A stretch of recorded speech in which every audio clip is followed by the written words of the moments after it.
teman-teman, kembali lagi bersama kami kelompok 5. Pada kali ini kita akan membahas mengenai pelaporan SPT tahunan bagi wajib pajak orang pribadi dengan pekerjaan bebas. Di era digital saat ini, kita sangat membutuhkan ketransparanan dan kemudahan yang bisa kita dapatkan pada sistem Cortex. Jadi, yuk kita bahas bareng-bareng. Nah, siapa sih wajib pajak orang pribadi pekerjaan bebas itu? Siapa tuh? Mereka adalah individu yang mendapatkan penghasilan dari usaha atau jasa secara mandiri. Contohnya, dokter, konsultan, arsitek, notaris, dan ada juga freelancer seperti content creator dan desainer. Wajib pajak pekerjaan bebas diwajibkan untuk menghitung, membayar, dan melaporkan pajaknya secara mandiri. Oleh karena itu, harus memahami tata cara pelaporan SPT agar tidak salah dan tidak dikenakan sanksi. Selanjutnya, kita masuk ke sesi praktek. Pertama, buka laman Cortex yang ada di bawah ini. Kemudian, masukkan NIK dan kata sandi sesuai dengan password Cortex. Kemudian, klik login. Sebelumnya, kita harus mengajukan pemberitahuan penggunaan NPPN dengan cara pilih modul layanan wajib pajak, kemudian pilih menu buat permohonan layanan administrasi. Kemudian, pada jenis pelayanan wajib pajak, pilih kode AS04, pemberitahuan penggunaan NPPN, dan pembukuan stelsel kas.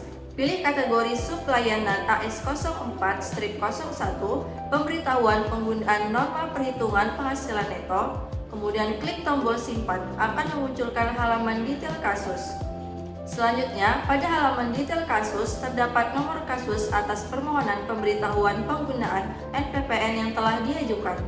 Untuk memantau proses persetujuan atas pemberitahuan penggunaan NPPN yang telah diajukan, pilih modul portal saya, kemudian pilih menu kasus saya. Jika pemberitahuan penggunaan NPPN telah disetujui oleh KPP, maka dokumen pemberitahuan NPPN akan muncul pada tabel di daftar kasus saya. Status fasilitas pemberitahuan penggunaan NPPN dapat juga dilihat pada modul portal saya, kemudian menu profil saya, selanjutnya tab fasilitas aktif. Pada tabel fasilitas aktif, terdapat fasilitas-fasilitas perpajakan yang dapat dimiliki oleh wajib pajak, salah satunya terkait penggunaan NPPN. Selanjutnya, kita masuk di tahap pembuatan konsep SPT, yaitu pilih modul SPT yang ada di atas, kemudian pilih menu SPT. Selanjutnya, pilih jenis pajak atas SPT yang akan dibuat, yaitu pilih SPT orang pribadi, kemudian klik lanjut. Selanjutnya, pilih periode pelaporan SPT dengan cara pilih jenis SPT tahunan, kemudian pilih periode Januari 2025 sampai Desember 2025, kemudian klik lanjut. Selanjutnya, pilih jenis SPT dengan cara pilih mode SPT normal, kemudian klik buat konsep SPT. Pastikan belum ada draft SPT pada tahun sebelumnya. Untuk mulai mengisi konsep SPT tahunan, klik tanda gambar pensil. Apabila wajib pajak ingin menghapus konsep SPT pada tahun yang sama, klik icon pembuangan sampah. Pada bagian induk bagi wajib pajak pekerjaan bebas seperti dokter, pengacara, dan lainnya, pilih sumber penghasilan pekerjaan bebas. Kemudian, pilih metode pembukuan pencatatan, klik posting SPT untuk menampilkan data perpajakan berupa harta, daftar anggota keluarga, bukti potong PPh, pembayaran, dan lainnya. Nah, sekarang kita masuk ke bagian yang paling penting, yaitu mengisi pada induk SPT. Pertama, di bagian isian penghasilan neto, kita pilih bahwa wajib pajak tidak menerima penghasilan sebagai karyawan, melainkan menerima penghasilan dari usaha atau pekerjaan bebas. Setelah itu, kita lanjut ke bagian berikutnya. Pilih opsi ya atau tidak pada penghasilan lain maupun penghasilan luar negeri. Dari sini, sistem akan menjumlahkan dan menampilkan penghasilan neto setahun. Selanjutnya, kita masuk ke bagian perhitungan pajak terutang. Kita pilih status PTKP-nya sesuai dengan kondisi wajib pajak, misalnya K1 atau kawin dengan satu tanggungan. Setelah itu, sistem akan otomatis langsung menghitung penghasilan kena pajak dan PPh terutang berdasarkan tarif yang berlaku. Kemudian kita masuk ke bagian kredit pajak. Kita cek apakah ada bukti potong, misalnya PPh pasal 21. Biasanya data ini sudah terisi otomatis di dalam sistem. Kalau tidak ada, maka kita tambahkan saja dan lanjutkan. Selanjutnya kita ke bagian kurang bayar atau lebih bayar. Sistem akan menunjukkan hasil akhir apakah pajak kita nihil, kurang bayar, atau lebih bayar. Kalau kurang bayar, nanti wajib pajak harus melakukan pembayaran sebelum SPT dilaporkan dengan menerbitkan kode billing yang berlaku selama 14 hari. Setelah itu, wajib pajak dapat menerbitkannya kembali. Setelah itu, kita lanjut ke bagian lain seperti angsuran PPh, pernyataan transaksi, sampai lampiran tambahan. Jika ada data yang tidak relevan, maka cukup pilih tidak sesuai dengan kondisi Anda. Berikutnya, kita masuk ke bagian lampiran SPT yang sangat penting karena jadi dasar perhitungan tadi.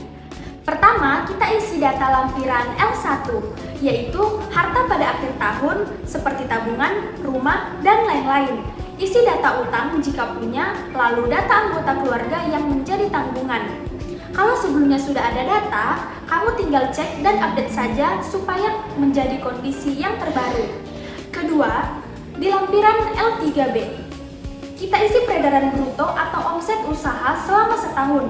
Pilih jenis usaha sesuai dengan bidang pekerjaan, lalu masukkan jumlah penghasilan bruto, kemudian simpan.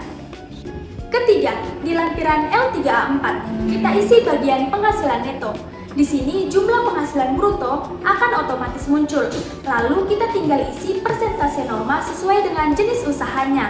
Setelah itu, sistem otomatis menghitung penghasilan neto. Nah, semua data dari lampiran ini nantinya akan otomatis masuk kembali ke induk SPT dan digunakan untuk menghitung pajak secara keseluruhan. Jadi di tahap ini, yang paling penting adalah memastikan semua data yang telah kita isi sudah lengkap, sesuai kondisi yang sebenar-benarnya, dan tidak ada yang terlewat. Langkah yang terakhir ialah bayar dan lapor. Artinya, kita mengirimkan dan menyimpan SPT kita dalam sistem BJP. Pastikan semua data telah dicek dengan benar. Setelah yakin, klik bagian bayar dan lapor, lalu masukkan kode transaksi atau passphrase. Setelah selesai, kamu akan menerima bukti penerimaan elektronik yang artinya kamu telah lapor. Cortex membantu melaporkan pajak dengan cara yang sangat mudah dan efisien. Jadi, bisa kita tarik kesimpulan bahwa SPT wajib pajak orang pribadi pekerja bebas yang dilakukan lewat Cortex memberikan ketransparan dan kemudahan karena sistemnya terintegrasi dan punya fitur pre-populer. Tapi, ingat, wajib pajak tetap harus teliti pas pengisian data. Sistem cuma bantu menghitung akurasi datanya, tetapi tanggung jawabnya kita.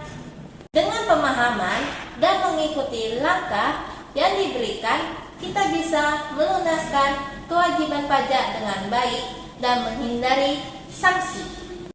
Yuk jadi warga negara Indonesia yang taat pajak dengan lapor SPT tepat waktu.